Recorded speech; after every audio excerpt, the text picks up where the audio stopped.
ঘর ভাঙার গুজব উঠেছে সাবেক বিশ্ব সুন্দরী ঐশ্বরিয়া রায় ও অভিষেক বচ্চনের। বলিউডের তারকা দম্পতি ঐশ্বরিয়া রায় বচ্চন ও অভিষেক বচ্চনের ছাড়াছাড়ি হওয়ার গুজব শোনা যাচ্ছে অনেক আগে থেকে।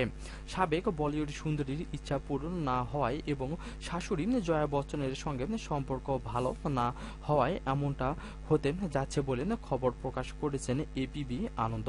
খবরে বলা হয়, বিয়ের পর থেকেই ঐশ্বরিয়া চেয়েছিলেন শ্বশুর শাশুড়ি থেকে পৃথক হয়ে স্বামীকে নিয়ে আলাদা ঘর বাঁধতে, কিন্তু তা সম্ভব হয়নি এখনো। এই নিয়ে দুজনের মধ্যে নিয়মিত অশান্তি হয়। এছাড়া শাশুড়ি জয়া বচ্চনের সঙ্গে ঐশ্বরিয়ার সম্পর্ক ভালো যাচ্ছে না, তাতেও অভিষেকের সঙ্গে তার সম্পর্ক খারাপ হচ্ছে। বর্তমানে এসব বিষয়ে ঐশ্বরিয়ার সঙ্গে অভিষেকের সম্পর্ক এতটাই খারাপ পর্যায়ে পৌঁছেছেন যে বলিউড বিশ্ব সুন্দরী নাকি ঠিক করেছেন অভিষেককে ডিভোর্স দিয়ে দিবেন তিনি। যদিও এই খবর সত্যতা যাচাই করা সম্ভব হয়নি, তবে অভিষেক ও ঐশ্বরিয়ার সম্পর্ক যে আগের মতো নেই তা আজ করা গিয়েছিল সর্বজিৎ ছবির প্রিমিয়াতে।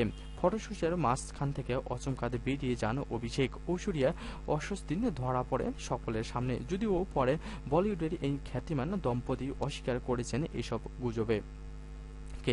2007 সালে বলিউড মেগা অভিনেতা বচ্চনের ছেলের সঙ্গে অভিষেক বচ্চনের বিয়ে করেন বিশ্বের সাবেক সুন্দরী ঐশ্বরিয়া রায়।